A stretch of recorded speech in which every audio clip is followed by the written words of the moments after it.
કૌંસમાંથી યોગ્ય ક્રિયા વિશેષણ પસંદ કરી ખાલી જગ્યા પૂરો કોઈપણ એક. તમારે કોઈપણ એક વિભાગમાંથી આ ખાલી જગ્યા પૂર્ણ કરવાની છે. જેમ કે તમને ગુસ્સો, ચૂપચાપ, એકીટશે, મોડા અને ઝડપ એવા ક્રિયા વિશેષણ આપેલા છે. પ્રથમ ખાલી જગ્યા જોઈએ. વર્ગમાં તોફાન કરતા બાળકો સામે શિક્ષક ખાલી જગ્યા જોઈ રહ્યા હતા. એમાં જવાબ આવે છે એકીટશે. બીજું, દિવ્યા રાત્રે ખાલી જગ્યા સુધી વાંચતી હતી, તેથી વહેલી ઉઠી શકે નહીં. એમાં જવાબ આવે છે મોડા. ત્યારબાદ હું મિત્રો સાથે ખાલી જગ્યા બગીચામાં બેઠો. એમાં આવે છે હું મિત્રો સાથે ચૂપચાપ બગીચામાં બેઠો.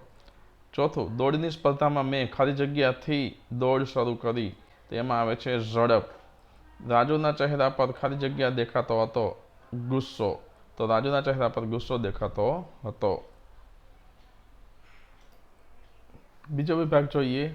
તેમાં આપણને દૂર, આસપાસ, હમણાં, ધસમસતું, સુંદર એવા ક્રિયા વિશેષણ આપેલા છે. પરંતુ અહીં આપણે દૂરના બદલે જોર એવું વિશેષણ મૂકશું તો આપણને યોગ્ય ખાલી જગ્યા પૂરવાનું જવાબ મળશે. હવે આપણે જોઈએ.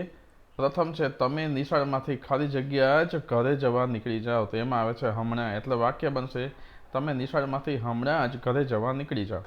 ત્યારબાદ મમ્મીએ ગુસ્સો કર્યો તો હું ખાલી જગ્યાથી રડી પડ્યો. એટલે અહીં આપણે દૂર ના બદલે જોરથી રડી પડ્યો. દૂરથી રડી પડ્યો નહીં, પણ જોરથી રડી પડ્યો. ત્યારબાદ અચાનક વરસાદ પડવાથી નદીમાં ખાલી જગ્યા પૂર આવ્યું. તો એમાં આવે છે ધસમસતું.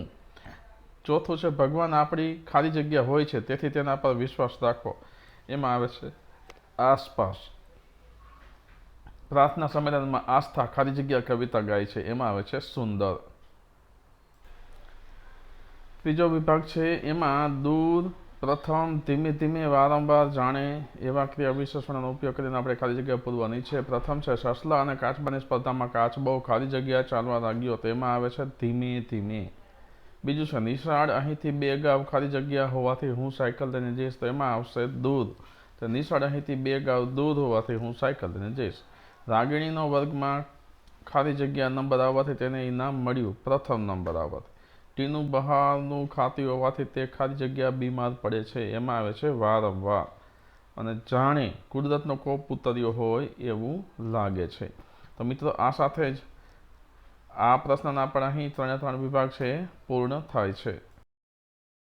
ચોથો પ્રશ્ન જોઈએ. પ્રશ્ન છે આપેલ શબ્દને યોગ્ય સ્વર ચિહ્ન મૂકી અર્થપૂર્ણ શબ્દ બનાવો. ગમે તે 5.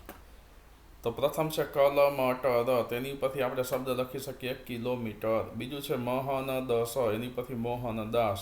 નમનશન. એની ઉપરથી નામ નિશાન.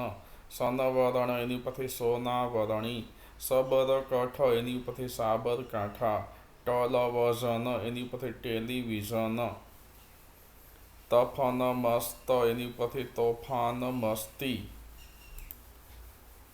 ત્યારબાદ 8મો શબ્દ જોઈએ. લંકધપત. એની ઉપરથી લંકાધિપતિ. 9મું છે ગધનગર. એની ઉપરથી ગાંધીનગર. 10મું છે પહલવન. એની ઉપરથી પહેલવાન. મહનરજ. એની ઉપરથી મહાન રાજા. સરજ દદ ઉપરથી સૂરજ દાદા. મહનથળ ઉપરથી મોહનથાળ. અરુણચલ. અરણચલ ઉપરથી અરુણાચલ. અને વસનગર. એની ઉપરથી વિસનગર. આવી રીતે આપણે આવા શબ્દો લખી શકીએ.